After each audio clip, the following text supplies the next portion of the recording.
Yeah, Okay. fresh off the Bet. jet, sharper than Gillette. You know what I mean? What's your overall reaction on? You watched it before since the first time though. This isn't your first time rewatching. No, if I'm being honest, this might be closer to my fourth or fifth time watching it. Oh, because you always watch them twice. Even when we would watch it for the first time, you'd watch it again the next day. Mm-hmm. And then I had watched it maybe one other time after the season ended. The whole season? Or just this episode? I hadn't gotten through the entire season But prior to us rewatching. But there were a few episodes that I'm like, this was just great fucking television. I need to just watch this again. Okay. Like the wedding with Rhaenyra and Laenor. I thought that was just another incredible one. So there's a couple that I'll rewatch. But this one, the people sort of ask, was House of the Dragon that great? Or did HBO just drop the show when there wasn't that great television happening? I wasn't sure how to answer that. And so I feel like I had to keep reassessing and watch the pilot to really see like, all right, was it that great? And it was. I truly think it was. They did a great job at bringing old fans back into the world of Westeros with, set pieces looking pretty much the same. The Iron Throne looks a little bit different, but still very, very recognizable. And music, same thing. I thought the marketing was great. And they did their little, their sort of like Star Wars little monologue thing that they do at the beginning with the words drop down and it gives you an idea of where we're at in the episode. They did all of that, and then like they took out all the words and like, okay, so if you don't care about anything else, just know 170 days before Daenerys Targaryen. Like they just left those words out there. Like, we just gave you a lot. This is really what you just need to remember. Yeah, which I thought was kind of funny, but this might be up there as one of my more favorite pilots ever, in my humble opinion. And granted, that I'm super biased because I'm already just a huge fan of the show in general, but I felt like you got an idea of every single main character, their motives, their likes, their dislikes, the dynamics between them and other characters. They did such a phenomenal job at like, oh, I'm very intrigued with where this is going to go. I definitely give it like a 9 out of a 10. Only drawback is a lot of exposition, which is fine. It's not that big of a deal. I didn't think it was obvious exposition either. That it was, And then I understand that world is violent, but we had to skip over that birth scene because we're like, we don't need to do this again. There's no need to go through that again. You know what I mean? I understand why they put that in there, in which I have some thoughts on that. When we, I guess, touch on like the themes that we sort of see pop out, but I'm good. Didn't need to watch that one again. No, definitely not. But overall, amazing pilot episode, in my opinion. I would agree.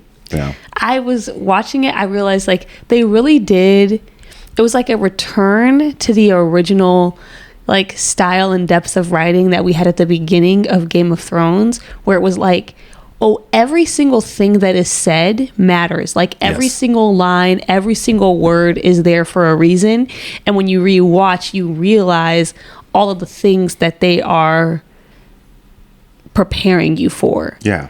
Like sometimes within the episode or like coming later on down in the season. And then I'm sure as seasons continue on, there'll be things that they say in this first season that when we go back and rewatch, we're like, oh, this was sort of laying the groundwork for something that's going to happen seasons later. Right. But you can see rewatching it, knowing what's going to come in the season, like, oh, okay, like they were very intentional about all the lines, where everything that everybody said like mattered. No time was wasted. Yeah. Even something as simple as when Boris Baratheon says the queen who never was to Rhaenys.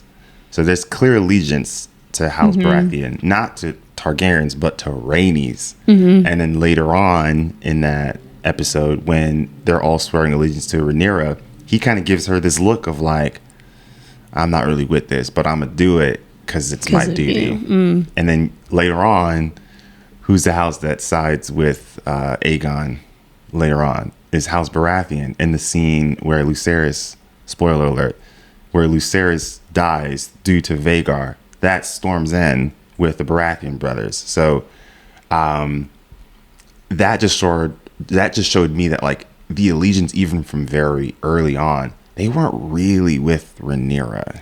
I honestly did not catch that. And I had a completely opposite reaction coming out of that scene.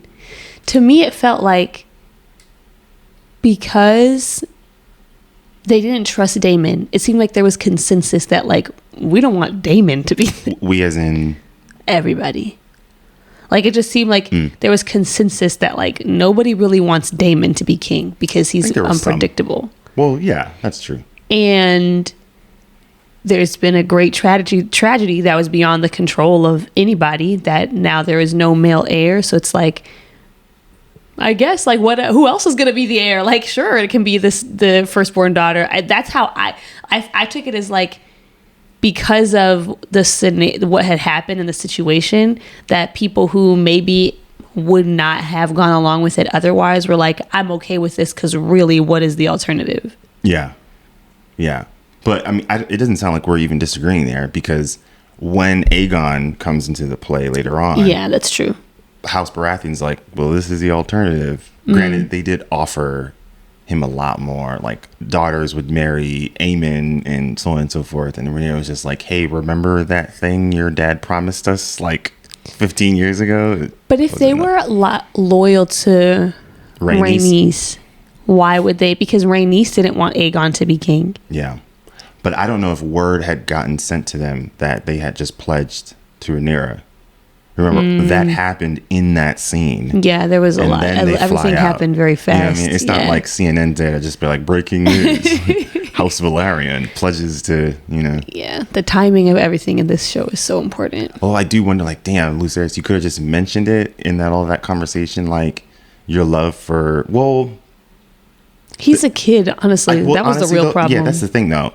It wasn't that Baratheon, who's the Lord of Storm's End at that point, is the son of Boris Baratheon. So we don't even know where his allegiance lies. Oh, yeah. It could have shifted. Yeah. We even saw that in the in Game of Thrones, season 6, when Small John Umber sides with Ramsay Bolton. I know you don't remember, but it's fine. Great John Umber was like loyal to Robb. So it didn't really matter. Yeah. It happens often. Just different era, different generation. Yeah.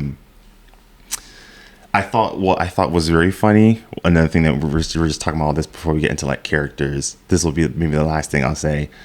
It is so funny to see how Westeros was back then to where it looked in season 1 of Game of Thrones. One, like, dragons are flying around and like no one even cares. But also, when Viserys throws that tournament, that thing clearly looked expensive as hell.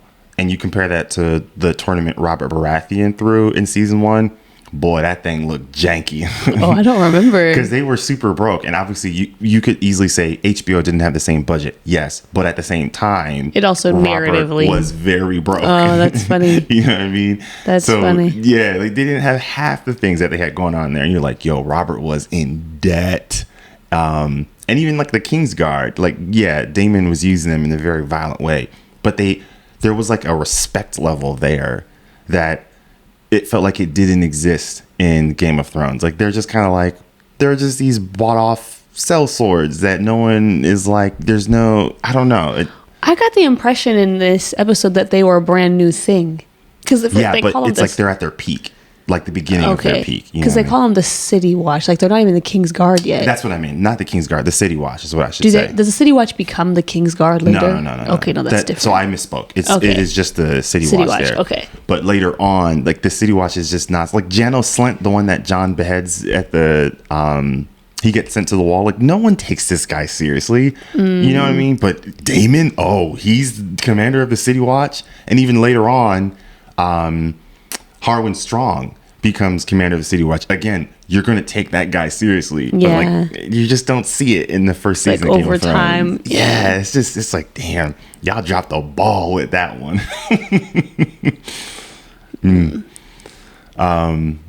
Yeah, I think that's probably the other thing that I noticed. And Anything else that you noticed? Not as like an overall. My things are now more like character specific things that I picked up on. Let's get into it. Okay, so one of the things I picked up on the second watch through is that the tension between Alicent and Rhaenyra exists in the first episode. Like, I didn't realize that, but like, she's clearly like sort of annoyed with how Rhaenyra doesn't take her role seriously. Like her own role seriously. Right. Okay. Like the way that Rhaenyra is late to things or doesn't like to study for things. Like Alicent is obviously like bothered by that. Like you can tell even now that she's like, you've been given this honor, you've been put in this position, and you've been given all this privilege, and you don't take it seriously. You don't, like you don't, basically like you're not a good steward of this position, essentially. Yeah. Like I feel like they're hinting at that even now, which makes some of the things that come later make even more sense, because it's kind of like this thing that's sort of been brewing underneath their friendship for a while. Yeah. I mean, she just flat out asked her, like, are you not worried about your position? Yeah. And I was like, I'm good. Care. Just let me fly and eat cake. I also realized in this episode too that Rhaenyra's motivation is not really, she doesn't really want to being queen is not the motivating force here. She wanted her dad's attention and approval. Yeah. And she felt like the only way she could get that is if she was the heir. But if she had gotten that attention without being the heir, I don't think she would have cared for the throne. It kind of seems like she would rather not have anything to do with any of this, honestly. No. But really what it is I just want my dad to pay attention to me and to act like I matter. I don't think she cares about the throne until Viserys tells her about Aegon's dream. And that's where it's like, I think she realizes, oh, there is a lot here at stake that I think I underestimated my father, and I underestimated the weight of what this throne is. It's not just me telling people what to do. It's like the fate of the world is at stake here in some ways. Yeah, that makes sense. That makes sense. Because, as I'm watching, I'm like, it actually doesn't seem like she really wants to be the queen of anything in this episode. It just kind of seems like she's jealous of this unborn heir that her dad is waiting for. And just the fact that she's a girl makes her matter less in his eyes. And that's really what bothers her. I mean, you could say that's the same thing with Daemon. When he's trying to, he's in the brothel with the White Worm, and it seems like there's some relationship that they have with each other, because she comes out and says, like, the king can't replace you, and she starts naming all of his credentials of like, you're Daemon, like you are the Rider of Craxus, and you hold Dark Sister as your sword. And man, like, I love Viserys, but it's like, bro, you are neglecting, like, besides Emma, the two people that care about you the most in my mind. And I think a lot of the tension and conflict could have been avoided if you had just sort of acknowledged them. And I know that Daemon was like, you could have made me your hand, but I do think it felt similar to that. If Viserys didn't treat Daemon as something that he just needed to just, like, a problem he had to solve, and just like, we'll just place him here to keep him at bay, I think he would have been fine even if he wasn't the hand. I think Daemon was just like, you need to acknowledge me as like someone who can contribute and is valuable and is a Targaryen and is your brother. I wonder if like there was ways for Viserys to do that, even if he didn't name his hand, because I don't think Daemon would have been great. But I think it is more so of like, bro, you picked this guy over your own brother, and there was nothing to resolve that wound, because everything else just felt like you're putting a Band-Aid instead of trying to find a cure. You know what I mean?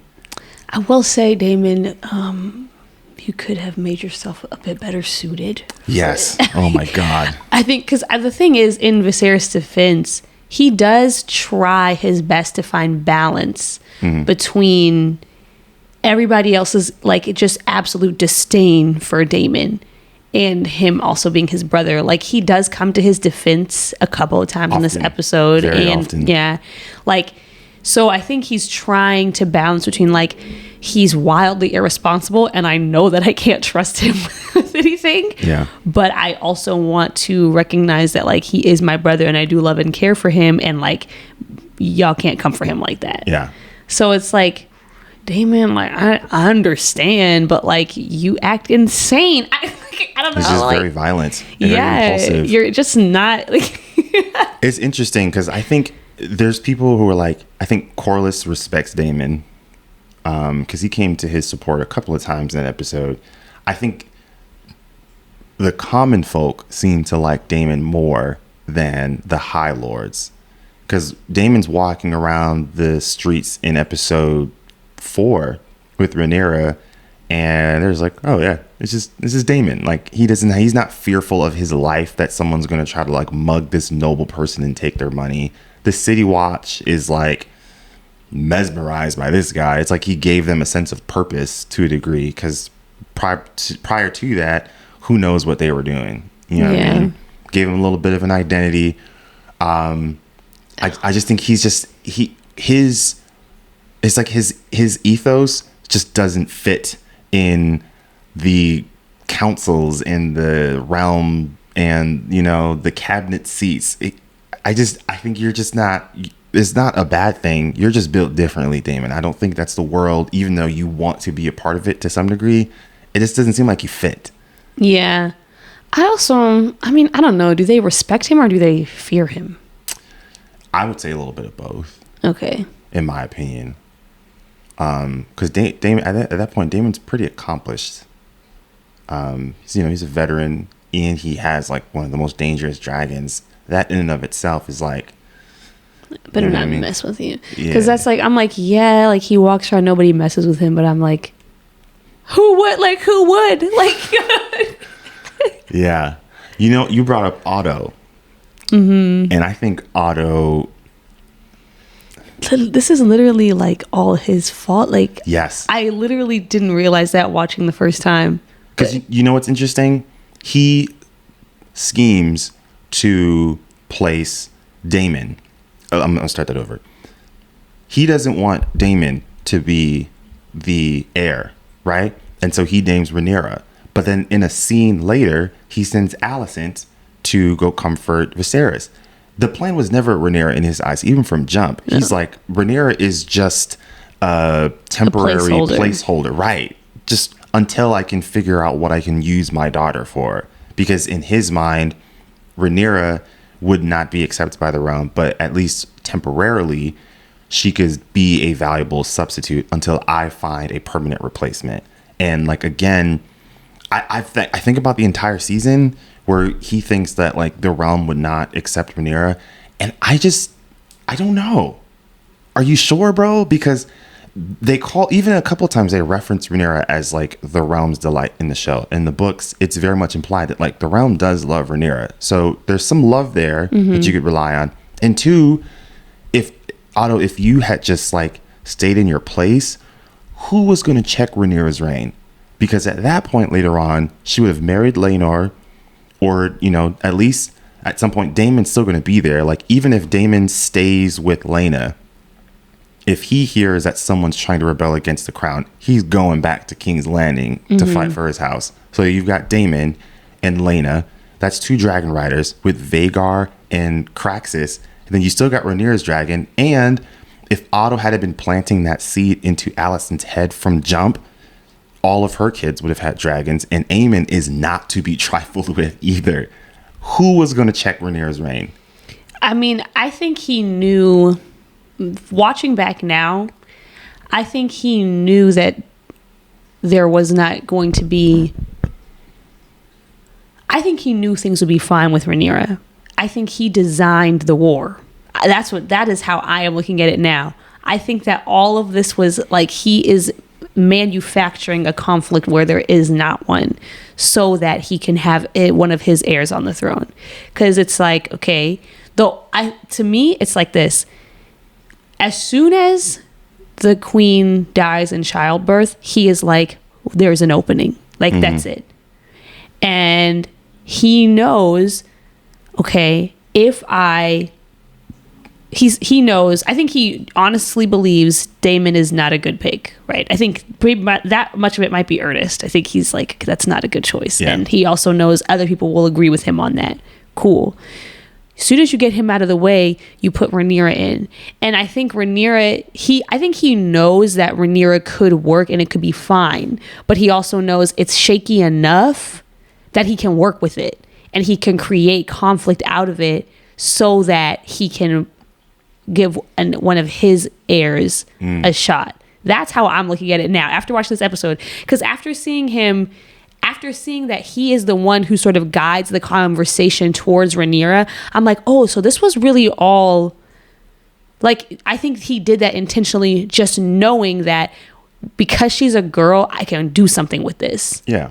Yeah. And then from that point on, he is purposefully making things unstable and making people question her. Oh, see. That's how I am now looking at it. I think I saw this as, this is interesting because I saw this as their obsession with patriarchy is what is causing the problems. As in, Otto is convinced even with Rhaenyra, it still wouldn't work. And so because of that motive, I guess that's how I saw it. Where like it was by design, but underneath it all, he still would prefer a man over a woman. Like that is the driving force, not because he thinks Rhaenyra couldn't work. In his mind, he just thinks a man would be better for the role. I mean, that could be true still. That could be true still. But in order for his plan to work, he still has to be the one to shake everything up. That's true. That's my thing is like, yeah. I think he knew, like, because you can still, you can have your personal opinion that I think this would be better if it was a man, but also recognize that Rhaenyra could do the job and things could actually be just fine. Because like you said, she has a lot of strength behind her that would make it pretty hard for anybody to do anything about it. Right. But he purposefully makes things divisive so that she's weaker. Mm-hmm. So that's, to me, that's how I'm looking at it. And I definitely think patriarchy is obviously a part of it, but I also think that the show makes a point to tell us that there's lots of people in this show and in this world who would have been okay with Rhaenys. Yeah. So well, it's what's his motive? Because I don't think he's not inherently evil. He's not Ramsay. He's not Walder Frey. I think his motive is to have his heirs be on the Iron Throne because he thinks they would do the best job.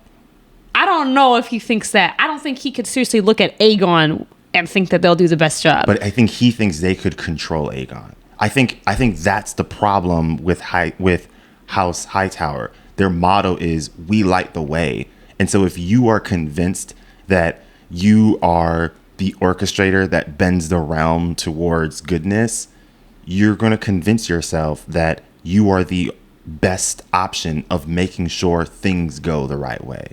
I think that's how I sort of see him. Okay, I could see that. I just like, I do think a big part of it is just a power grab, personally.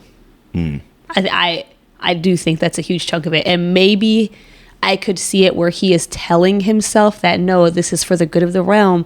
The light of the seven, like, will be, because they're, like, really religious. That's another thing that could play into it, too, yeah. Of, like, they are really religious adherents to this religion. And it seems like the Targaryens are kind of like, I mean, it's a thing, but, like, we don't really care. No. So it could also be, like, a religious thing, too, of, like, because, we adhere to this religion, because we're, like, more godly or whatever, and like what you were saying, they're Republicans. I know, like oh god. And like what you're saying, like we can, like we light the way, like we can make things bend towards goodness. Yeah. I think he might tell himself that's what it is, but I think the truth is it's a power grab. So he's just an evangelical in politics. Oh my god. Is that's just kind of what it sounds like, so. I also think it's interesting how, so the Maesters and where they're based is in Old Town. I don't know if you remember way back when Sam takes Gilly there. Yeah. That's in Old Town, and that's where House Hightower is. And so there's always like this kind of biased relationship that Maesters have with them. And I noticed that a couple of times in that episode where they're in the throne room a few times, and anything that Otto says, the Grand Maester is going to agree with him. A couple of scenes after that argument with the succession, the Maester's in Otto's room ready to send whatever letter back to Old Town. It's like there's already something there that's like even the Maester's compromised to a degree. And this is not to go too much into theory land, but they're not super jazzed about Targaryens in general. I think the Maesters are not fans of dragons because they're like nuclear weapons, essentially. And none of them are a fan of the incest to that degree. Rightfully so. Again. Yeah. And so you read that a lot in the books here that we have.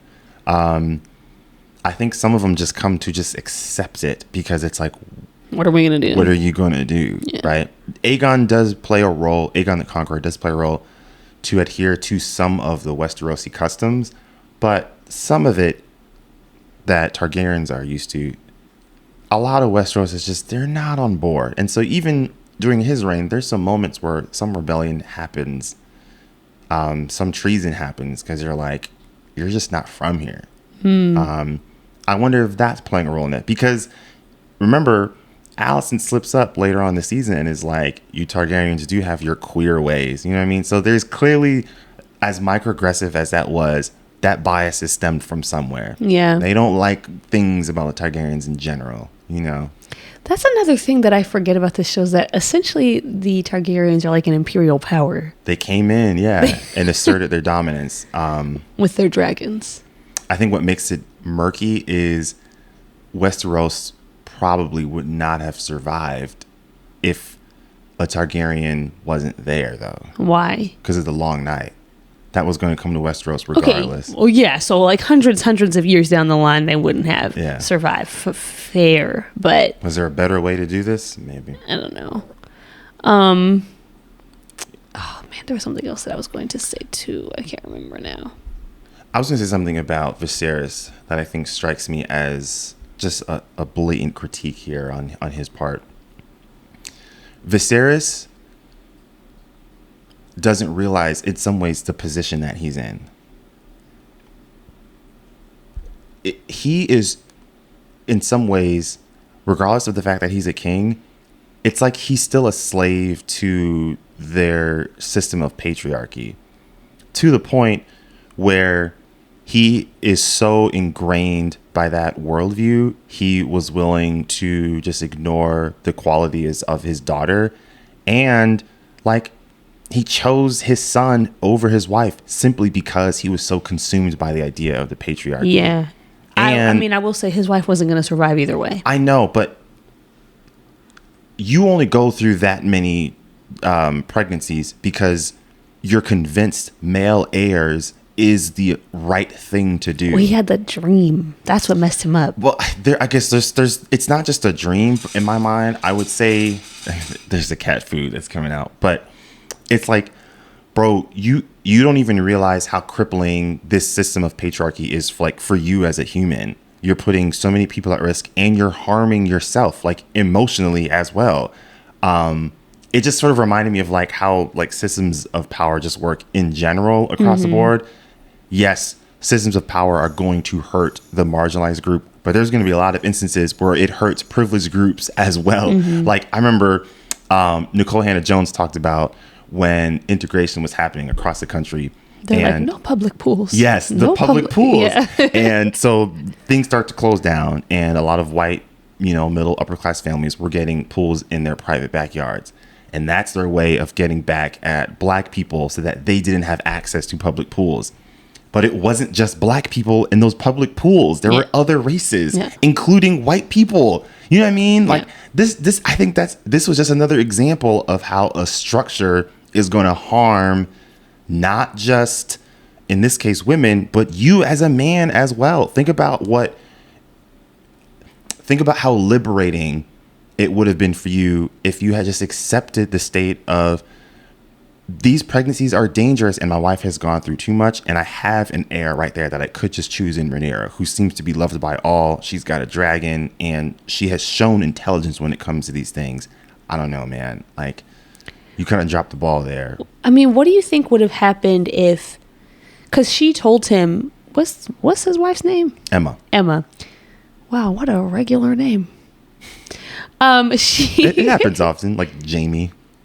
Yeah, it's just with the Targaryens, You're never Viserys, used to that. Yeah. Rhaenyra, or Rhaenys. So, but Emma tells him, like, no matter what happens in this pregnancy, this is it. She's like, I'm not doing this again. I do wonder what he would have done if she had a girl, or if she had like a stillborn baby or something. Like, I wonder if he would have, because I think part of it too is like, I think part of what makes it easier for Rhaenyra to be somewhat accepted, like I said before, is because the circumstances were just sort of like, it's nobody else, so of course this is what we're going to do. Yeah. But in a situation where it's like, you do have a son, or where you haven't, like, you could have a son in the future, I wonder if it would have been less accepted and it would have been more outlandish, because like, she only comes into the conversation when they're at that table and they're like, well, everybody's gone. Like even when they first sit down, they're like, and Otto brings up the conversation. Everybody's like, well, he already has an obvious heir, but they're not talking about Rhaenyra. They're talking about Daemon. Yeah. And it's not until they're all like, oh, Daemon, that then they go to Rhaenyra. So I don't know. I wonder if, I think it's just more so that like, he didn't seem, he had shown progressive attributes throughout the season where he clearly was not completely like fully intertwined with patriarchy, because in that monologue at the beginning, you can see it on his face, he's like, it should have been Rhaenys. right? Like, he'll acknowledge that, and then he obviously picks Rhaenyra.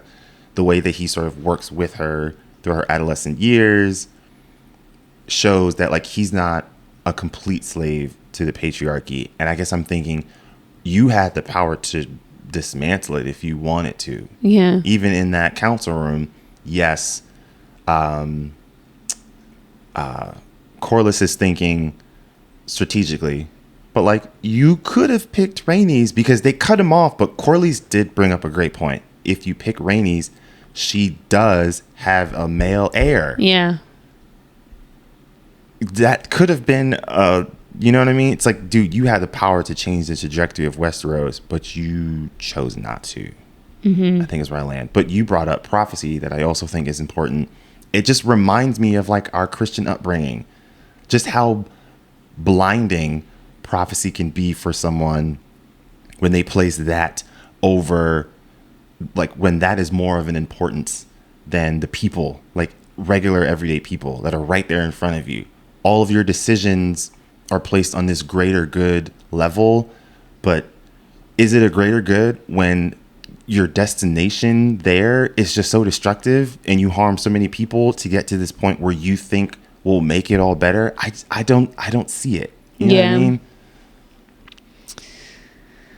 Yeah, I don't know. I also do think like, I think Emma also was bought into the patriarchal systems too. I think so too. Because I think she was willing to keep going to try to give him a male heir. Yeah. Because in her conversation with Rhaenyra, she's like, "This is what it is for us." This is our battlefield. We have a royal womb. I was like, "Oh my god." Which is accurate. I think, you know, a lot of women don't like it. They just accept it. Yeah.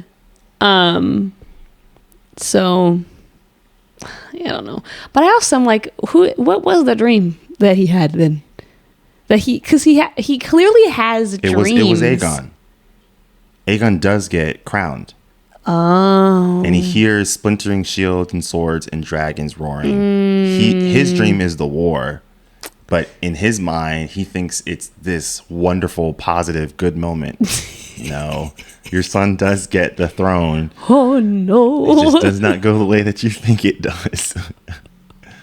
And I mean, Damon is cold with the way that he speaks, but even that moment in the finale when he talks to Rhaenyra and he's like, my brother would do anything to give his reign purpose, and he's talking about the prophecy. He is kind of right. Yeah, because that's been Viserys's. He's been insecure about that. Yeah, he brings that up. I don't know when it is, but he brings it up in the season where he's like, Aegon had the Great War, and he's like, what is my era about? Yeah. I think that's just a problem with prophecy. I mean, we see it in our public discord right now. The idea of a deity coming back at some point in the future is what fuels everything that you do, that you just sort of forsake what's happening in the moment. And I think Viserys falls into that trap as well. And that, this kind of sucks. I think it's also that I think he thought it was much more immediate than it was. Like, we have the benefit of hindsight, knowing that, like the great disappointment. Actually, my guy, like, this is gonna happen in like 100 and some years. Like, you're fine, do whatever you need to do. Yeah. But he doesn't know that, so he's like, we need to be ready for it whenever it comes. You mean the long night? Yes. Like, I think he's like, we need to be ready for it whenever it happens, because I think they are thinking it's in the much more immediate future. Yeah. It's like, little do y'all know, by the time it happens, you guys are going to be wiped out. Well, let's talk about that. How did you feel about them tying that piece in? Oh, I thought it was good. I thought it explains it explains their urgency, or it gives a reason for their characters to have a sense of urgency and to feel like they have to be the ones on the Iron Throne. Yeah. Like, it's like both sides need, in order for the story to make sense, because it's a story about people who like love each other and care about each other going to war with each other. So like, in order for this story to make sense, you have to have something on both sides to give them this strong sense of urgency and motivation that's strong enough to override their family ties, because it's literally a war within a family. Yeah. So I think you needed something like that to explain. It's not just a pride thing. It's not just like for either side. It's not just a pride thing of like, we don't want to lose. That's not what's happening. They both think that they have to be the ones on the throne. They both think that the good of the realm and the well-being of the realm is dependent on them winning this out in the end. I think it starts off that way, but again, it gets messy. Yeah, as it goes on, I'm sure that like there will be a lot of more vitriol fueling their decisions and hatred for each other. But at the beginning, in order to jumpstart everything, you need something like that. Yeah, and that makes sense. That I felt was one of my more favorite moments of the episode. Like, there's like that real sense of duty of like, okay, yes, there are some morally questionable characters there, but now my empathy increased significantly. I think on the other side, the wound still lingers from the Game of Thrones finale of like, I don't know, it's like, you know what I mean? The long night is nothing. It almost feels like HBO is pulling Dave Filoni and Jon Favreau with Star Wars, as something comes in that feels a little incomplete, and then you come back to it and sort of fill in the gaps with the prequels and with Clone Wars. And then now with House of the Dragon is almost trying to flesh out the significance of this Targaryen dynasty / prophecy that Jon and Daenerys are supposed to play out. Because mentioning the long night is you're clearly talking about Jon and Dany here. You know what I mean? I just think it's sad because it's like there's only so much you can do, because it's like I'm sitting here like, the long night is not what you think it is, my friend. He's like, yes, and in this long night, it's something that's going to wipe out humanity. I'm like, no. Well, it would have. It would have. Yeah, but I just think that the ending of that story doesn't live up to how it is described. I think it doesn't live up to the hype as the viewers, but the way he's describing, I think, is pretty accurate, though.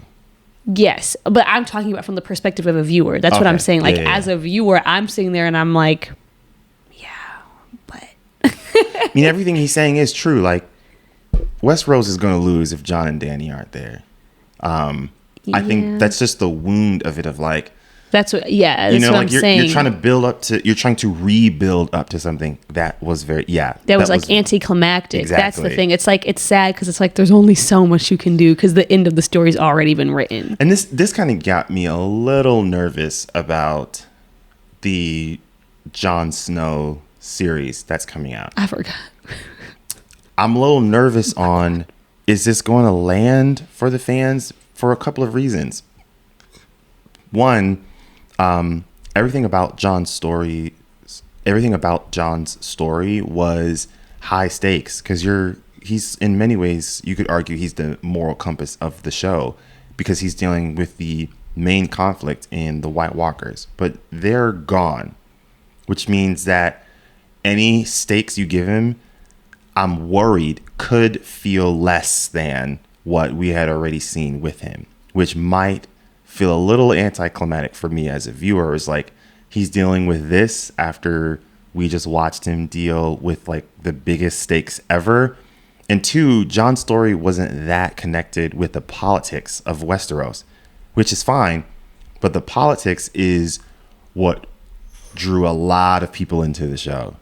I mean, I heard from a lot of people that the White Walkers were entertaining, but that's not why they were tuning in every week. I mean, honestly, they were sort of at the back. You weren't even really thinking about them that much. Until later on. Yeah. I remember distinctly talking to my sister watching the show and realizing several seasons in, like, oh my God, the Game of Thrones is really literally just a red herring for this whole other threat. Yeah. Like, literally watching the show and being like, oh, this show is not even about what I've been watching, but you forget because it's just like a threat that's like slowly building in the background that you don't really even see till later. So, and that I think is what, like, I mean, like, you're going to have to either create a new antagonist, which is going to feel kind of, I don't know, or you're going to have to pull in a character and build him up as a main antagonist. So it's going to have to be like Grey Worm, which I just don't know if it would land for a lot of people, or Dario Naharis, the one that Daenerys was with earlier on. I just Yara, maybe. It's just, where are you going to go with it? I just think anything happening outside of the source material, like the scope of the source material, seems like a bad idea. And that's part of the problem, because remember, they had the Long Night series that they were going to put on air. They filmed the pilot episode and everything, and then they just realized that it just wasn't it. And part of the problem that they canceled was they're just kind of winging it. There's no source material. And so there are a lot of moments they're looking around that, like, does this align with the vibe of George R. Martin's work? I don't know, because there's really nothing there. And I fear that could happen with the Jon Snow show, where there isn't source material, and so you are having to make things up. And because you do that, we've seen it in the past, you risk things not landing well. I feel like the best case scenario for like the Game of Thrones story in particular is let George R. Martin finish the books. Fingers crossed. Yeah. And then remake. I'm dead serious. Remake the last 2 seasons of that show. I am so serious about this. Let him finish first. Finish the books. Oh, and then just use Get it all and remake of these people back. You're going to bring Dan and David back? No, not them. Get like the cast back. Okay. Get all these people back and remake it. I think that's the best case scenario. That would be pretty unprecedented. It would be unprecedented, but I feel like that season was so universally hated, and it has put such a huge stain on the legacy of that show that I think it's within reach. I think it would be a big deal if they did it, but I think people would be like, it makes sense why HBO would choose to do that, because it's like you have this show that's like a masterpiece. It's got like all these Emmys, it's got everything, and like literally it's almost been, it's been brought back a bit because of House of the Dragon, but before House of the Dragon, that show was like blotted out of pop culture. People weren't talking about it because there was nothing to say anymore. It was like so I just feel like that to me is like best case scenario. Anything else to do with those characters, I don't think you should do anything. I think I understand people want to, because you want to try to fix it. You want to try to flesh some things out to make what happened better. I don't think you can do any of that until he finishes the books, and then you just try again. Retcon. This is my theory. It will be a low stakes character study of Jon Snow post Daenerys, and there's going to be some plot that's similar to like Logan or The Last of Us, where he has to go on some quest that will bring back his humanity, because it's either you go low stakes, very insular in terms of a story, or you're just kind of remaking or making a season 9 of Game of Thrones. Because if you want to go high stakes, you have to scale it. Yeah. You have to bring back other characters. That's what I was going to ask. It's You like, know what I mean? are other people in the show? Do we know We don't know. anything? So it's either going to be a very small scale Jon Snow character study, or it's going to feel like a season 9. I feel like, okay, a small scale Jon Snow character study, if done well, could be a good show. I don't think It just that's won't what feel like people Game will of want. Thrones. I think what people... It won't feel like Game of Thrones, Right. but it could be good. I think what people are wanting, there is a feeling that I've sensed, is that the Jon Snow show will be the redemption arc of the failures in season 8. And if you don't provide that, I think fans might be disappointed. And the only way to do that, you have to scale it massively. Right. But that's what I was saying, is like, I understand that people want that redemption. I just think it's impossible to do without the source material. I just literally think that George R. R. Martin created something that's just so complex, with characters that are so well rounded and well written. Yeah. With so many motives and things at play, that he knows what to do with it because he created it. Yeah. But if you, from the outside looking in, trying to make the decisions for these characters, you just don't know them as well as he does. Well, it would have to depend on the role he'd be playing with it. He'd have to be very involved. I think just let that man finish the books. I honestly, I just don't think that there's any way, because I don't think he wants to be involved, because it's like, you also want to just be able to write your own series. Like, you don't want to give them all of your ideas. Sure. Like, you want to write your book and finish it. So like, let him finish the books and then try again. I think I'm of the mind where... Or just let it lie. This is where I was landing. In my opinion, he's kind of up there in age, and his career sort of exploded in a positive way in the last like 15 years. And in my mind, I'm thinking maybe he's got a checklist of things that he wants to do before his time is out.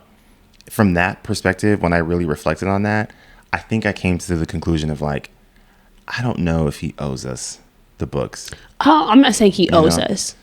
I just think if we don't get it, we don't get it. But he seems to be having a blast getting involved with all of these other projects that if he's comfortable with working on shows that would spoil things with his books as opposed to releasing the book, I think I'm a little okay with that. Yeah, I don't think he owes us anything. Yeah. I think in order to do service to his life's work, we shouldn't touch it until he does. That's fair. Yeah. That's fair. Last thing, we have to at least mention it. This pilot came out virtually at the same time as Rings of Power. Oh my God. Don't do that. I'm sorry, Lord of the Rings fans. You're not going to like me today. What do you think worked with this pilot that didn't work with Rings of Power? You can be honest. It's fine. It's interesting. That was so mean. I am so sorry. I watched that entire season. of Rings of Power because I was like, Lord of the Rings, fantasy. Yeah. And I just think the truth is that I just think it's more interesting. I just think that the characters are more interesting. The relationships between the characters are more interesting. I think it's true, Game of Thrones isn't like a fantasy. Like, it does feel very much. Yes. Yeah. It does feel more like it feels more like magical realism, right? Where it's very much grounded in reality in a time that feels real to us, but with magical elements. And I think that does help it. But I also think that you can have a full-on fantasy and you can ground it in things that are relatable so that people can still be pulled in. Like what House of the Dragon does really well for me, that I think is going to make me probably like it more than Game of Thrones, is that it's grounded in these relationships between the characters that are very relatable to me. Like I recognize these relationships between them, like the sibling dynamics and the dynamics between the best friends and all of that tension. So that's what pulls me in to the story. And then whatever happens from that, I'm in it because the characters feel real and I understand them. I think what Rings of Power is missing is it's missing that element to pull you in to this fantasy world. Like there just has to be an entry point for me as a viewer to be like, oh, I understand these characters. I get them. I feel for them. I empathize with them. I care a lot about them. And then you can go as big with the fantasy as you want. You can have all of this magical stuff. And it doesn't have to feel grounded in reality at all, but you just have to give me something. And I just feel like they just didn't do that very well. Like I just think that the characters don't feel like real people to me. They feel like characters. Like they don't feel fleshed out enough, in my opinion. And I think some of it is because they're airing too much on this fantasy side. Like, I get it. Elves are supposed to feel like godlike and otherworldly and perfect and all of that. I understand. But if you're going to make the main character of the show, like, I think that they got away with that in the trilogy because the main characters were the hobbits. So I haven't watched the trilogy in like over a decade, so I can't remember everything. But so like your main entry point is the hobbits, right? So when you interact with the elves and all their etherealness, it's not as distracting because like who I'm really supposed to be understanding and following is the hobbits, who feel a lot more relatable. Yeah, and you're seeing the elves from the perspective of someone that you're relating to. But now that you're trying to build the story around Galadriel and, I mean, the other elf. Yeah, it's fine. It's like, okay, did you have to just give me a little more to this character? Like, there just has to be more there for me. Like, I just don't think that I don't think they did enough to flesh out the characters. Yeah. And then that kind of makes the story not as interesting. Like, if you're not, the people who I know that I really like the show are people who are like really bought into the lore of Lord of the Rings. Yeah. Which is cool. So they're like, ooh, I'm excited to see how they do this, where this is leading, how it ties in. Awesome. But if you're not super bought into that, then there's not really anything there for you because like the story itself is just not that interesting because the characters aren't that interesting. I mean, I think I agree with most what you're saying. I only asked because like you knew that I kind of enjoyed it, but I knew that you had some criticisms. So I wanted to see after the rewatch like what landed and what didn't land for Rings of Power. But yeah. So overall, any final thoughts before we transition over into some of those other topics with this season premiere? I think so. Do you have any?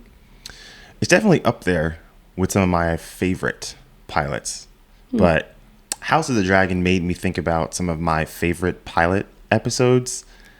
I think about Stranger Things, Westworld, Lost, The Leftovers, The Bear is up there.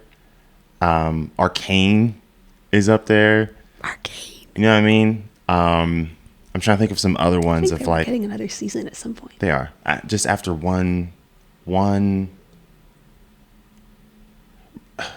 I want to put Breaking Bad, but it did take a few episodes for me to be like, oh, I'm gonna love this. Mm-hmm. Better Call Saul, though. After one episode of Better Call Saul, I'm like, oh yeah, I'm in it. Yeah, I'm in it. Yellow Jackets. Yellow Jackets up there. I put Attack on Titan is up there, and Succession. I got to put that in there as just blown away. Also, Sherlock. I've been forgetting about Sherlock. So, fun fact. I'm waiting 3 damn years for those seasons to come out. Fun fact, Emma, also who played Emma in House of the Dragon, was the sister in Sherlock in that final season. Oh, okay. So if you're a Sherlock fan, you probably love that House of the Dragon pilot because you saw a familiar face there. Okay. Yeah, that was pretty cool. Yeah.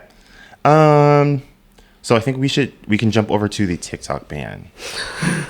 Yeah. Which is just, what is our luck? You know what I mean? It happens like right when we're starting to pick up some slight steam in our content creation. I'm gonna say Joe Biden is you better not fuck with us, okay? Well, I guess we're putting explicit content. No, don't air that. I don't want the Secret Service coming for me. Well, they're not gonna do anything. You don't know. Sometimes they be overreacting.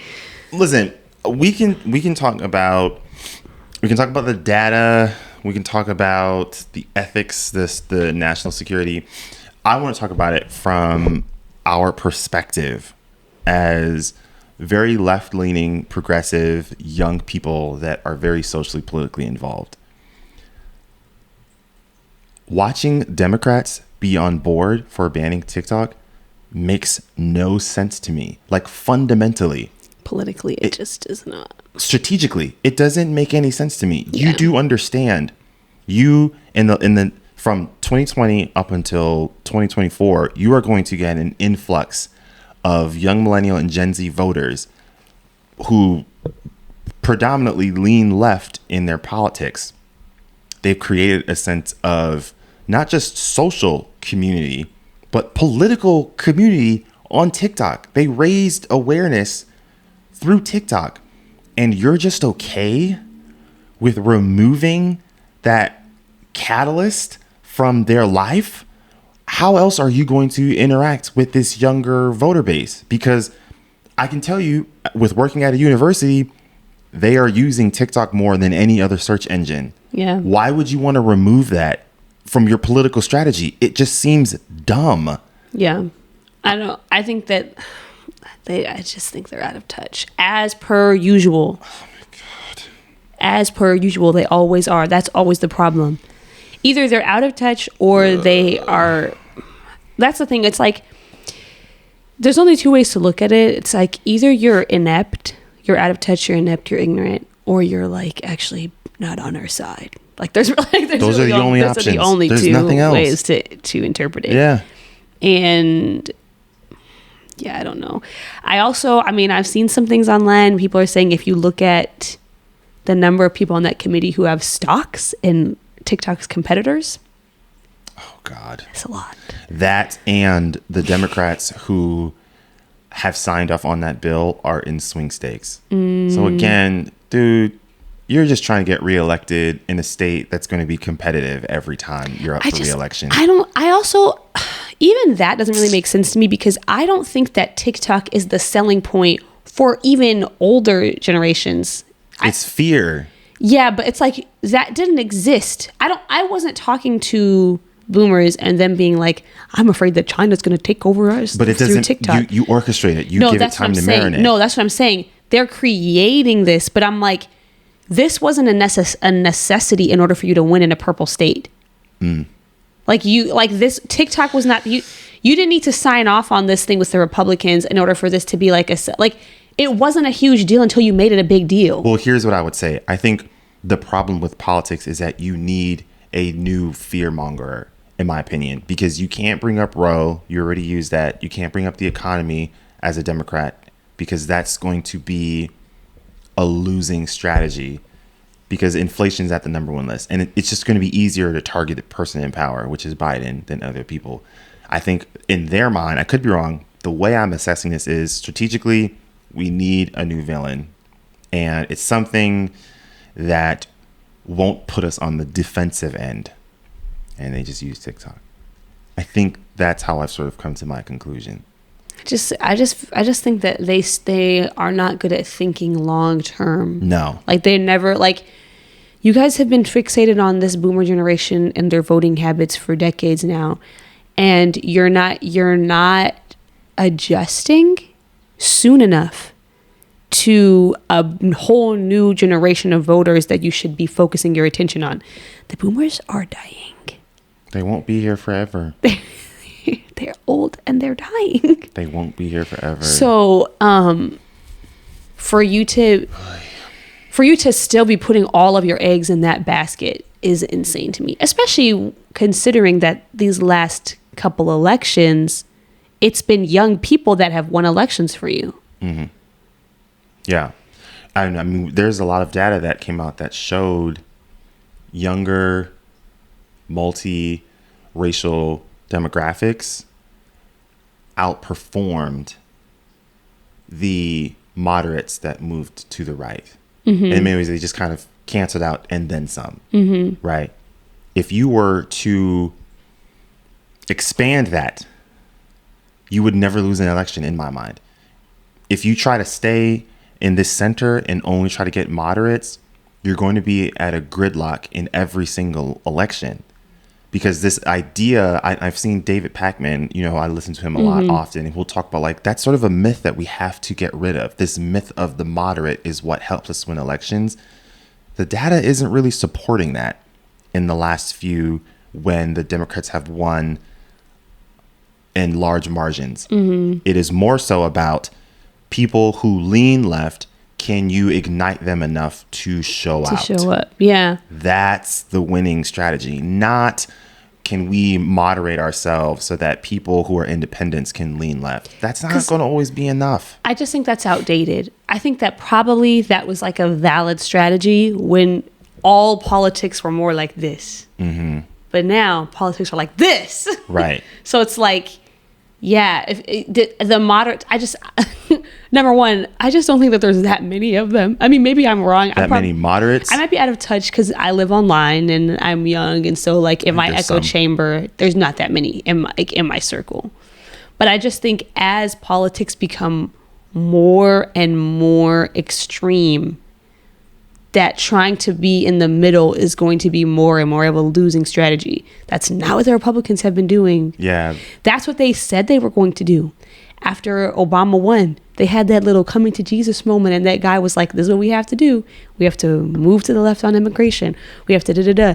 They had that whole thing, the autopsy of the party or whatever they call it. I can't remember.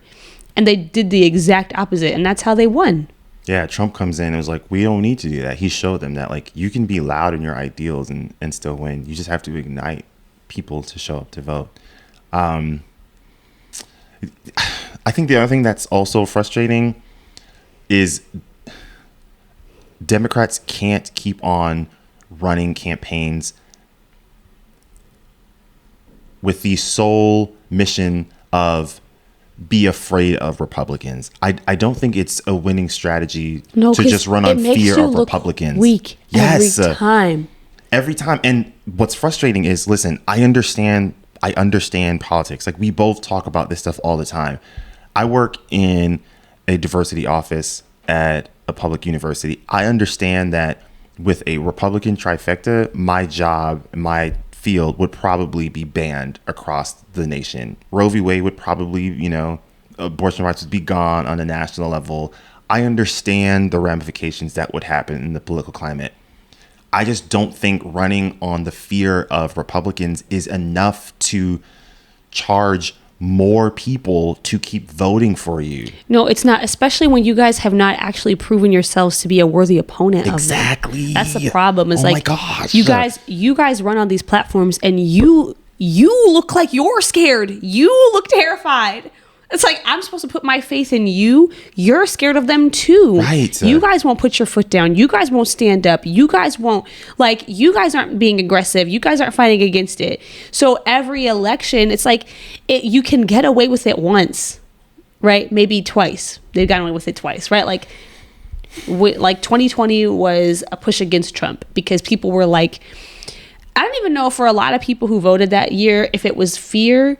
For a lot of people, I think it was just anger. I think people were just like, I'm fed up and I want to show him that he's wrong. Right? So it worked then. It worked again in the midterms, right? At least better than people expected it to. It was a win. It was a win. But it's like, it's not a winning strategy unless you prove that you're actually a worthy opponent of them and what they're trying to do. Here's why it's not, while you're in office. Here's why it's not a winning strategy. Your strategy right now is only going to maintain the congressional gridlock. Right. If you want to break past, get 2/3, get that, 65, 70%, that necessary mark that's needed to actually get through real legislation and not get caught by the filibuster, you're going to have to get votes from somewhere. You're going to have to get more votes from somewhere. And the strategy you're using right now just won't be enough. No. You have to show that you actually do things, that you actually stand for something that's why, like, so many other things that have just been some of the other things that have just been sort of like let go, like the child tax thing, that was like a huge win. And like when you look at the statistics of what it did, it was actually extremely effective. We just let it die. Not only did we just let it die, but like we let it die from like public discourse and conversation. Like people don't even discuss it anymore. Yeah. I'm like, Dims, that could have been a huge thing for you. It could have been a really big thing for you to be like, we alleviated child poverty. We still are, and we're fighting for it, and we're gonna make sure that that like there's just things like that I just feel like. And I think like sometimes what makes it a little frustrating is like there's some dissonance as why did so many people feel connected to someone like Bernie Sanders or to it for many, AOC or Elizabeth Warren. I think the reason is they don't come across as scared of Republicans. Mm-hmm. Bernie's going to talk his mess. You know what I mean? AOC's she's going to talk her mess. And I feel like for a while, it just kind of feels like you all are so afraid of saying truthful things about Republicans that you back yourself into a corner where, like you said, it makes them look weak. And then it puts you on the defensive end. And politically, that's the worst place you can be. You limit the rhetoric you can use because you're having to take, hose out fires all the time. It's just it's annoying. And I think I'm not advocating for people to not be politically involved. What I am saying is it does make it harder for me to sell to my non-politically involved peers to get politically involved when they look at Democrats and say, this is who you want me to vote for? Yeah. Because it's not enough to just say it's either them or Republicans. You're going to keep being at a political gridlock in Congress if you don't expand your reach of voters. Especially because the other thing is that's not enough for people until it's too late. Right. Like people are not going to be motivated enough to just go vote against Republicans until it's too late. Like what we saw with Roe v. Wade. Yes. Like until something, and even Roe v. Wade is like, in the moment, it scared everybody. And I think now, a lot of people are less scared because they're seeing that like in the aftermath, a lot of people's lives are unchanged. Well, I think they saw, I may want to push back on a little bit with that. I think the hype around people living in blue areas has died down. That's what I mean. Because their lives haven't changed. Yeah. But people in some of these other states, sometimes it's just come down to a judge's decision. And that's a terrifying thing to just be waiting on like the decision of your livelihood. Like what just happened in Wyoming, I think, where the judge used the argument that they had against the Affordable Care Act to say, you can't put in this abortion ban. that's a lucky win for a lot of these, people in that area. But for some of these other states, their lives have changed a lot, where they've had to find ways to adjust, like mailing things to their house and instead of going to so you know what I mean? Like they're just having to use more modern ways to get around it. I don't know. That's just, it just sucks. Here's what I'll say. I think even in those areas, if you're not a woman who can have children, if you're not it's a specific group of people that are being impacted, and our empathy is not, we don't have a lot of awareness a lot of the times about issues that are impacting people besides us, unless we're very politically active and actively seeking out information. Mm-hmm. So honestly, I think even in those states, I think as time goes on and has gone on, I think some of that energy is going to slow down, because unless you're like directly impacted by these things, or if you're somebody who goes out of your way to know what's going on, your life won't, like your day-to-day life will be mostly unchanged. And that's the thing. It's like Roe v. Wade was a big thing, but like I don't even think that I think that until, if like, let's say if in 2024 like Republicans just sweep White House, Congress, like they just get it all, right? And if in that scenario we start to see all of these like worst case scenarios that people have been talking about, like nationwide bans on abortion, nationwide bans on birth control, I think that it's not until we reach that point that people will be like, oh shit, and they'll be scared enough to for that to be like a motivating factor. And by then it's too late. It's done. Yeah. It's done. They'll have rigged all the voting laws. Like it's a wrap for us at that point. So you just need something else. You need something else. You need to give people something to root for, not just against. TikTok. Not that. Like, let's be smart about this. Let's be smart. Why are we not Democrats? Why are we not galvanizing around climate change? I know that there are people out there that don't believe in it, but my understanding is that those people are in the minority. I think it's loud enough, though. It's not pressing enough. It's not immediate enough. It is immediate in reality. It's not immediate in your perceived everyday I just life. think that they have enough ability they can sway the conversation. They can sway how present it is, how prevalent it is. Because like TikTok wasn't a thing we were thinking about until they made it a thing, you know? Mm-hmm. Like, I just think they're in a position where they could make it the issue, and they won't do it. Because, I mean, it is happening right now. All these hurricanes, all those forest fires. Like, there's literally parts of the country that are currently becoming unlivable already. It's very tiring. All these diseases, all of literally all of the stuff. It's climate change. All of it is climate change. You guys have the ability to make it the pressing issue, and to make it the thing, and to be like, this is what we're doing. This is and to make it happen in ways that we feel in the moment. And you just won't do it. You just won't do it. And one thing that's a surefire way to get a bunch of young voters to show out is climate change. That is like the biggest threat for us.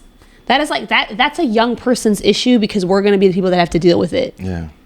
So I don't know. For some reason, they're unwilling to do that. And probably a lot of it has to do with like money and oil companies and all of that weird stuff. Yeah, man, and I think what's making it even worse for Democrats is that that hearing is just beyond xenophobic. They keep saying he's from China. I've been reading he's from Singapore, apparently. What are we doing, Democrats? Didn't even know. Because you're the ones that's running on like trying to be anti-racist, but like you're fueling this xenophobic fuel right now, yo. What are we doing? It's also like, I just think either they don't understand or they do understand and they are actively working against this.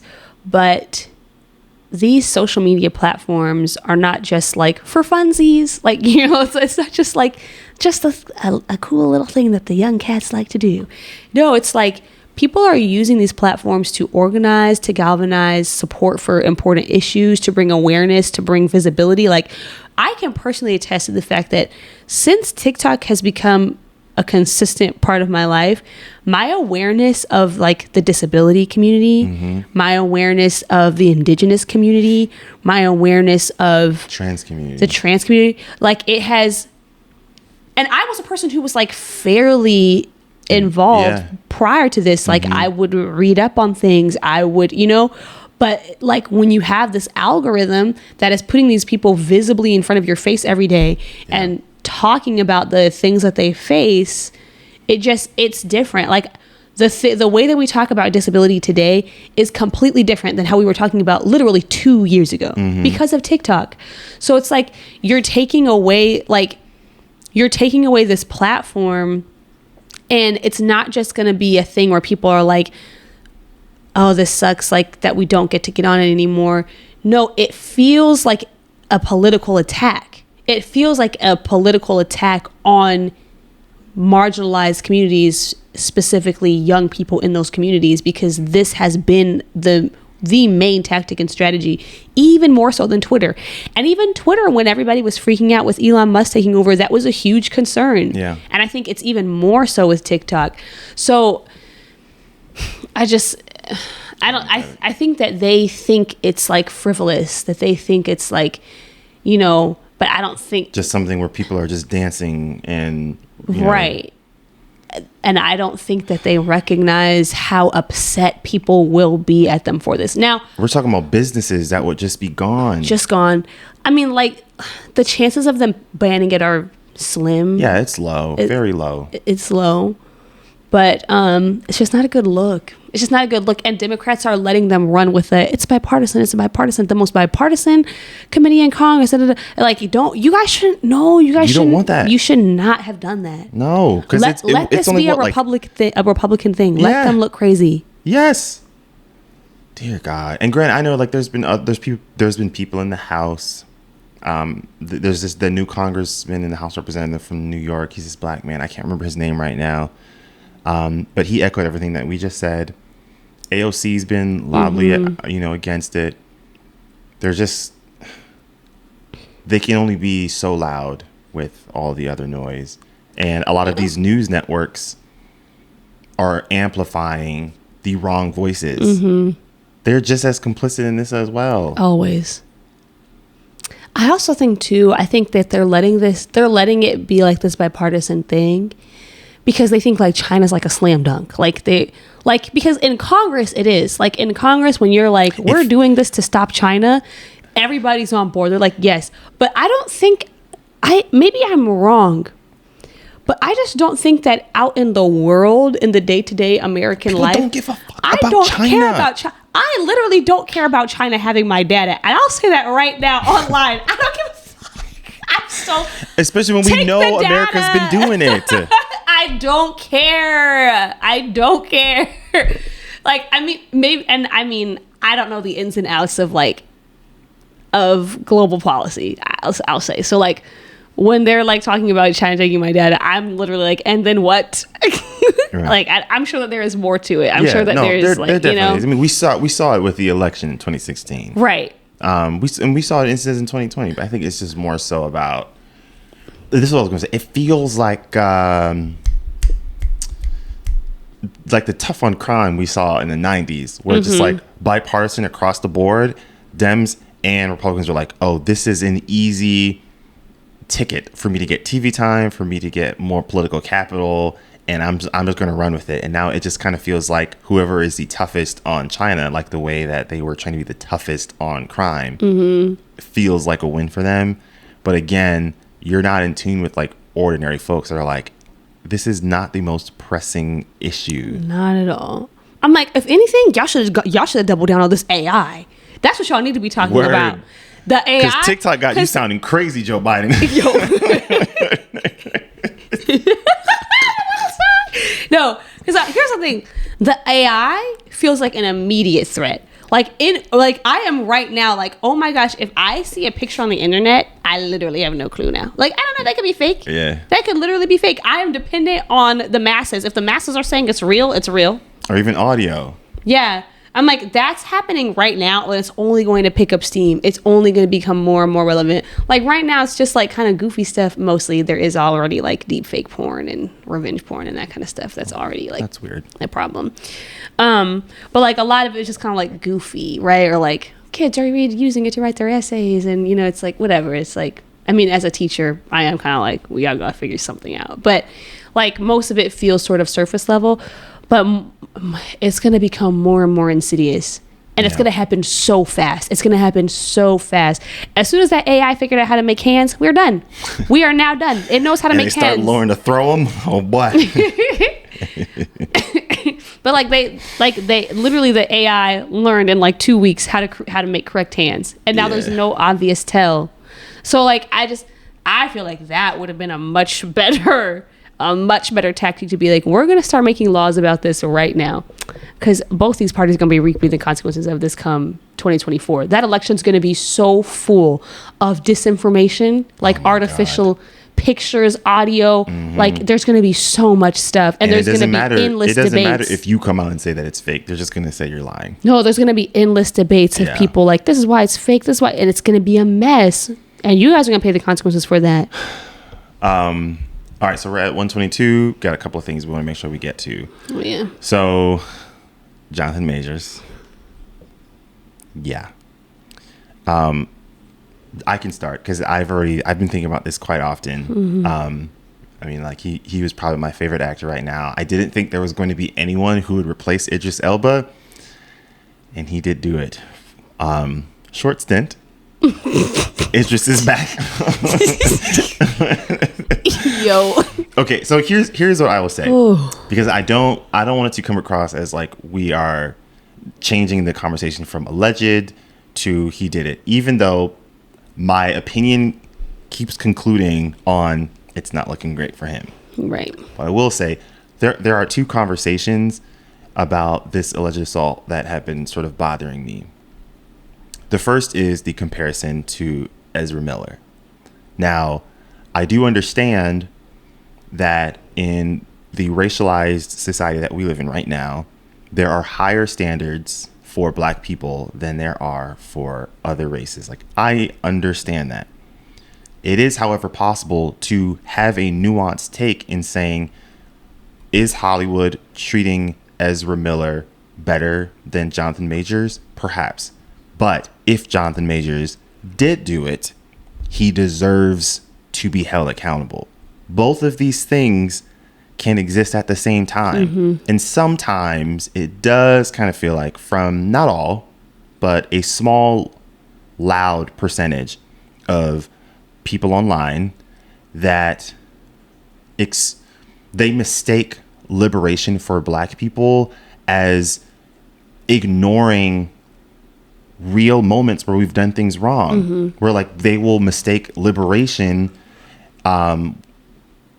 for something else, or they think what they're doing is liberation, when in actuality you are maintaining power structures within a marginalized community. Because we've seen that in the Black church, where ministers and pastors have used that power and they have abused children, they've abused women, they've abused young women. But because they're speaking truth to power from the pulpit, we just sort of ignore it.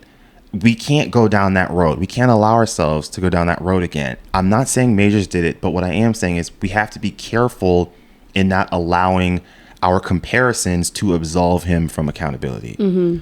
The second thing is the racial history with Black men and white women. We understand the dynamic there. Messy with that. I get it. I know the history there. I am hesitant to think that you would be ready to grant him innocence if it wasn't a white woman and was a Black woman. I think you would still be ready to claim his innocence, even if it wasn't a white woman and it was just a black woman, because Also, I don't think the issue is just about that. We don't know her race. She has been unidentified. I think People his partner was white. People are reading between the lines because he has a history of dating white women. And they assume. And they're making assumptions, but we have no idea who this woman is. Right. Again, you can hold a nuanced opinion, recognizing the history between the relationship dynamics of a black man and a white woman, and still recognize that there is a chance he might have done it to a woman that happens to be white. And I would caution us to think about what we saw happen in other instances where even black women were being harmed, and we did not come to their defense. And so I don't want us to use this as a scapegoat and think that if it was a black woman, we would somehow believe them more, because history hasn't really shown us that we're more inclined to do that. Mm-hmm. I would caution us to just be careful in allowing certain narratives to run too far, because if he did it, he did it. And if he didn't, he didn't. But just don't allow yourself. I would encourage people to not allow themselves to get so consumed in one particular opinion where it makes it harder for us to accept the possibility that he might have done it. Because yes, he is black, but he is also a man. And that particular social identity are often the ones exhibiting violence to women. Yeah. This is what I'll say. Believe woman has always meant you err on the side of caution so that you give their story the benefit of investigation. Yeah. That's always what it has meant. So anytime that any woman comes forward with any claim, you take it seriously enough to look into it. And that's what's happening, quite literally. I mean, the police are already involved, right? Now, I'm a person that I don't mind saying I believe her, and if I'm wrong, I'll come out later and say I was wrong.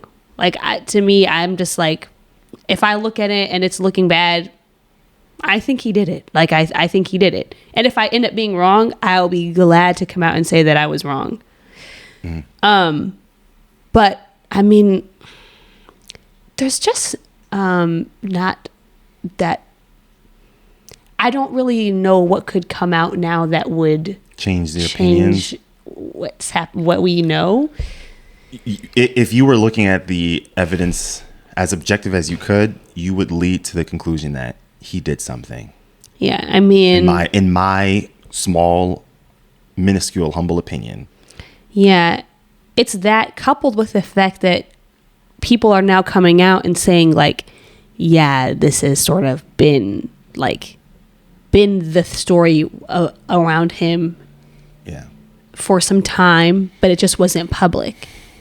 Even going back, like, see, and I'm a little bit, I try to err on the side of caution with stuff like that, because you do have instances where like something comes out about a person and then all of a sudden there's like this big bandwagon attitude.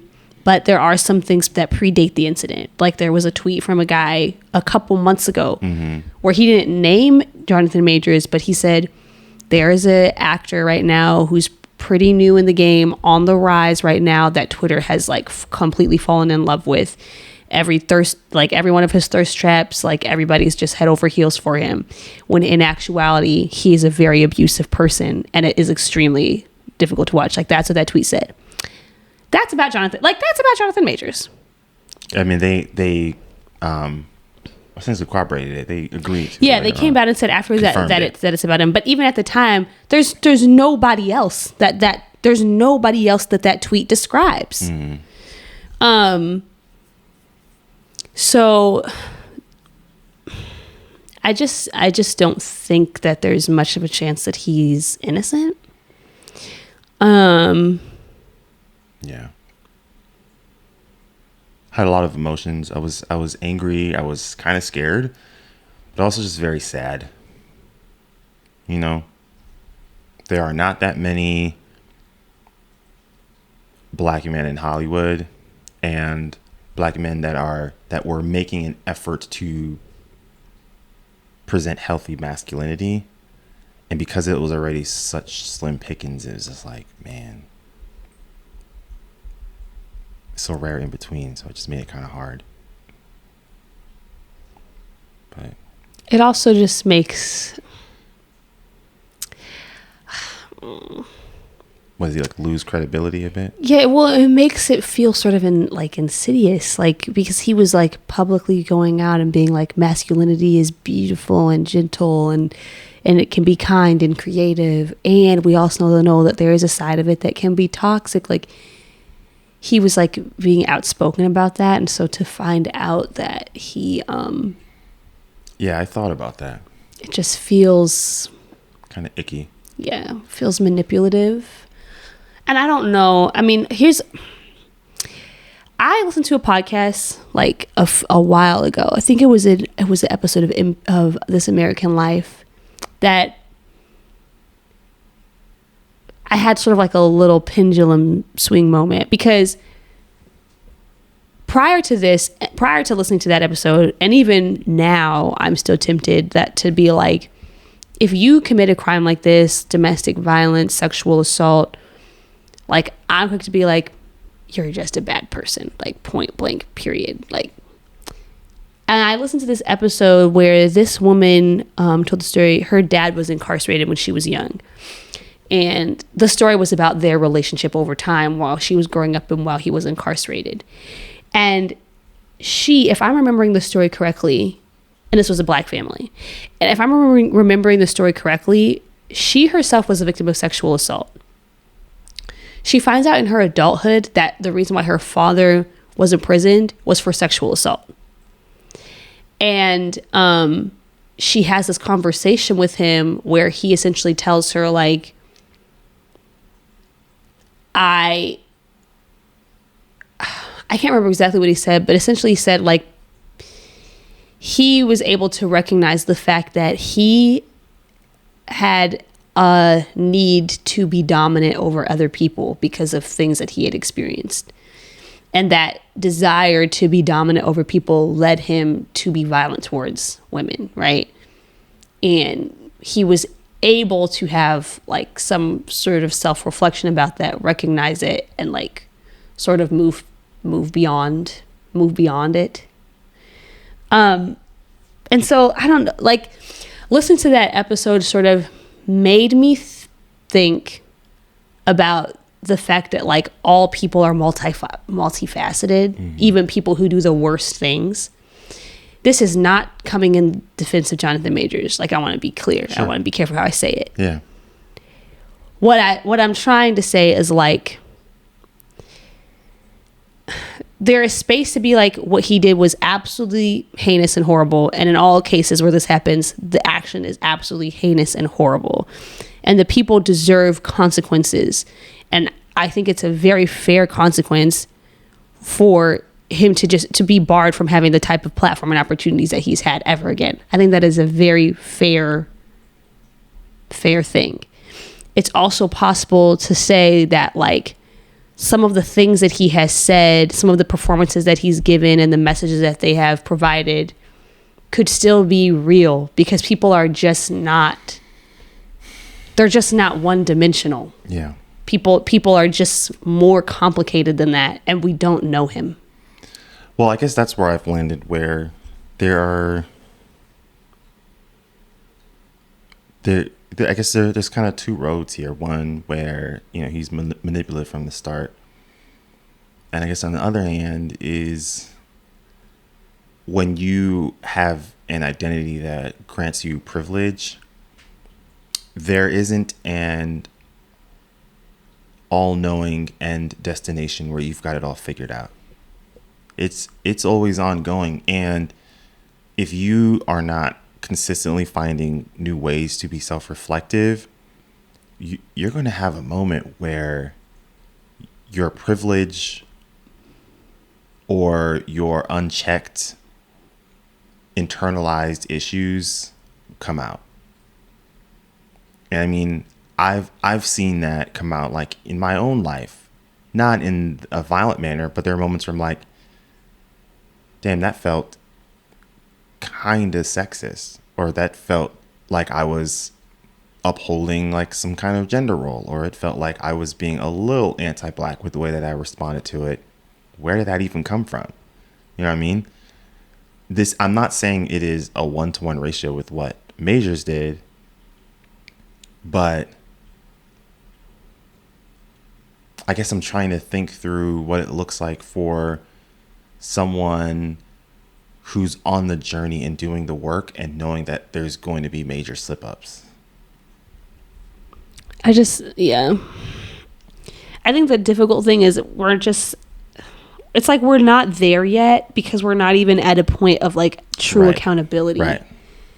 I think that's what makes it so complicated and makes it difficult for people to have that conversation, because we're still fighting for just basic accountability. Mm-hmm. Like basic, like you lose the privilege and the power that gave you the opportunity or the ability to harm people in this way. Like that's like not even a guaranteed outcome right now. I mean, like, granted, because he's black, it probably is going to happen to him. But, like, in Hollywood en masse, like, that's not a guaranteed outcome for in a lot of cases. Like, Brad Pitt's going to keep making movies, like, and it's Angelina Jolie. Right. Angelina Jolie is his victim, and, like, Brad Pitt's career is going to be fine. Like, Johnny Depp managed to make he managed to somehow take the allegations against him and use it to rebuild his career. Well, I don't say rebuild. He's still not like in work yet, is he? Maybe his image. Yeah, that's fair. I guess I am already preparing myself for just the fact that he is now like a gray area person in public discourse. Like for years he was like a blackballed, that's it. But he's managed to make it so that there's enough people who aren't sure or who think that there's nuance that like he could probably like squeeze, like wedge his way back in. But I mean that one director, I forgot his name. I know who you're talking about though. That like one literally left the country. Yes, like literally went to France, but like still wins awards. People still work with him, right? Like we're just not at a place yet where like there's even consistent accountability for us to even have the conversation of like what does that journey look like. And I think what we don't have any examples, because when this happens, it's so rare. I can't think of any example of a time where a man with a huge public platform was accused of sexual assault or Weinstein. Hold on. Was accused of sexual assault or like domestic violence and came out and confronted that publicly and admitted to it. And had like we have no examples of that, so there's no way for us to even know what that process would look like. Because I agree that like in the day-to-day world of people, like that there should always be a pathway. If especially like if you're a person who is trying to be an abolitionist, who is trying to be like you're in the conversation around like prison reform and all this kind of stuff, then like, yeah, like I agree, like there eventually has to be some sort of pathway. There has to be some sort of conversation around people who have done horrible things, who have an opportunity to make it right. Yeah. But we just have like, we don't have that. Like, because like we don't have accountability from the public consistently. We don't have accountability from the perpetrator. We don't have like, you know what, like every time it's like, no, he didn't do it. No, like his spokesperson came out immediately and said he didn't do it. We look forward to clearing his name. And I read that article and I was like, how are you going to clear this up? He didn't do it? Like you're just lying. Like you're just lying. You're just not telling the truth. Like we don't even have that sort of open dialogue yet. Right? Even in instances like even Chris Brown, like a person that like, he did it. We all know he did it. I don't think he doesn't deny that he did it. But there's still no personal accountability because he keeps doing it. Mm-hmm. Like, I would love to see an example of the public as a whole is like, yeah, like you this is done for you. Like this, like you're not getting access to this anymore. Like you've done too much, and we think that it's fair that you no longer have this privilege. And as a follow-up, the person being like, you're right. Like, you're right, and I agree. And I did do something wrong, and I do want to work on it. I'd love to see it, but it just literally doesn't happen. Yeah.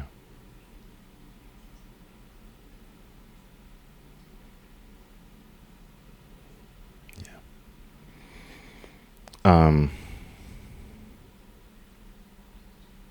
I don't know if I have anything more to add. I think you kind of nailed it with that last bit.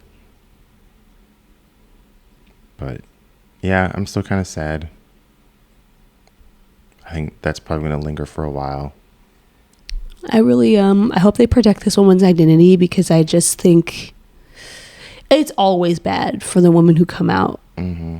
But in this particular case, I'm just thinking, like, you're going to have the Marvel fandom. You're going to have, like, the black, like, ADOS men, like the people that were like, Bill Cosby was trying to buy the network. Like, that same group of people probably going to, there's just, like, I just feel like because of where he was at in his career and how many things he was a part of and how highly regarded he is, she's going to get so much. She's just going to be hit with just a lot of hate. And I really hope that if she wants us to know who she is, obviously, but like, I hope that if that's not what she wants, that they're able to protect her identity, because I just think it's going to be hard for her. I also really want to call on the Marvel fandom, my friends, this is not the time. This is not the time for your theories about the future of the MCU. Okay, keep it to yourself. Let's pause. Let's not jump to the, are we going to recast? Let's just pause. It's just not the time. It just literally doesn't matter right now. I know we love the movies. They're movies. If we never get another one, we'll be okay. Like, seriously. Like, just take a breath.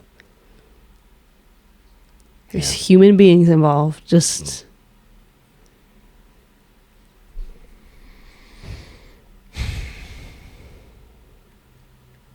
Should we transition? To what? Well, you did want some time to talk about Swarm. Oh, crap. This episode is so long. What are we at? Almost Okay. at 2 hours? I'll make it fast. That's what she said.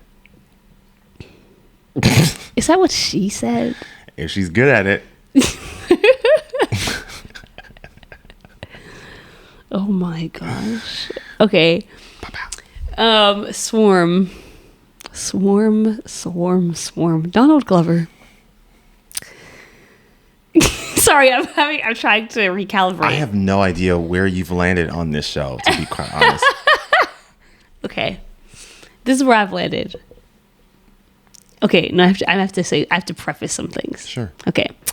So, one, I have been aware of the discourse around Donald Glover and his relationship to black women for a while. I haven't really had any strong opinions on it because I don't watch any of his shows. I don't watch his shows. So I was like, I don't really know. Like, they're saying that he doesn't do a great job of portraying the black woman in his shows or like fleshing out their characters. And that sometimes in his music, he doesn't have the best takes on black women and black womanhood. But I just was staying quiet because I just don't know. I just don't watch anything. But I will say, when a bunch of black women come out en masse and say some things, I'm like, noted. Like, it's in the back of my head. I'm still going to form my own opinion on it, but like, it's there, right? Like, I trust us, so I don't disregard other black women very easily. So that was kind of in the back of my mind when I started watching Swarm. The show itself is like very good. Like, it's like the acting is really good. The story is interesting. Like, it's unsettling in the way that it's meant to be unsettling. Like I said, the performances are good. It's shot in a very aesthetically pleasing way. The colors, like, it's well done. It's well put together because Donald Glover, like, he puts together good projects, right? Like, he's a good creator. And if that's all he's trying to do, like, if it's just meant to be like an entertaining, good show, then cool. But knowing Donald Glover and also just watching the show, my assumption is that he's trying to say something about fandoms, parasocial relationships, like the toxicity of like hyper fandoms, and like how that, you know, what that says about people, what that says about society, that we care so deeply about these strangers and we become so attached to them, right? I just don't think he is saying anything because he just made the character Dre, the main character, he just made her too simple. Like, literally, the premise of the show is she goes around, she asks people who their favorite artist is, and if they don't say her favorite artist, she murders them. That's it. Now, I haven't finished. Maybe there's more to her, but from what I'm seeing from other people, I don't think so. Like, that's the premise of the show. And then he had that interview where he was like, I wanted her. I didn't want her to have a backstory. I wanted her to seem more like an animal, less like a person. I wanted her to be like, you know, when you're afraid of a dog. Like, he wanted her to be one-dimensional on purpose. And so it's like, okay, because you chose to not humanize this Black woman character, now your show can't say anything. And it's also kind of like there's like an extra sting, no pun intended, but like the fact that he chose the Beehive as the fandom that he's going to critique is just sort of interesting, because that's a fandom made up of predominantly Black women. And so you chose that fandom when there's lots of other fandoms you could have, and it's okay to choose the Beehive. There's definitely things to critique in the Beehive. There's definitely people in the Beehive that do too much. But like, also there are other fandoms, right? Like Taylor Swift, there's the Swifties, there's the One Direction people, and also sports. Men, you are in fandoms, okay? Stop lying to yourselves. We are in community. I hear the way that you guys talk about sports. It's the same way that I talk about Beyonce. You are in a fandom, okay? So, like, there's other fandoms he could have chosen, and he didn't. He chose the one that is made up of predominantly Black women, and then the story that he chose to tell paints this woman as just insane, without reason or explanation, just violently insane. And so it's just kind of like, well, you just sort of like, I feel like you had an opportunity to say something interesting, and because you... Interesting how? I feel like you could have told a story that dove into, why do we attach ourselves to these celebrities? Why do they mean so much to us? What hole is it filling in our lives? Why? I think that there was a lot more that you could have said besides like, these fans are crazy. Like, they do too much. Like, we know that. Okay, cool. Say something else. He's not really saying anything. It's entertaining and it's like interesting to watch and it's well put together. But because he didn't want to add any depth or layers to the Black woman at the center of his story, there's just no commentary besides this Black woman's crazy. So putting that together with the criticism that I've already been hearing about him and how he's portrayed Black women in his other projects, it isn't looking too good for him personally. I haven't watched, so I'm going to trust your opinion on that. Yeah. A couple of other things that we should probably make note of. Yellow Jacket is back. Yes, I need to watch the first season. Gotta watch that first episode. Sorry. I hope more people will start tuning into Yellow Jacket this season, because it is a really it's really show. Good. They got to get them off Showtime. That's part of the problem. Because actually, even now, I'm like, how am I going to watch it? I don't know how I watched it before. We don't have Showtime. How would I watch that show? Showtime had to have been connected to some other... I think it might be connected to Hulu or Amazon, one of them. Yeah. I can't remember. But also, Succession is back tonight. Let me just say this real quick. When it's all said and done, we're going to have to mention Succession as one of the greatest television shows in the history of television. I know that that's hyperbole. I don't care. I'm saying it proudly.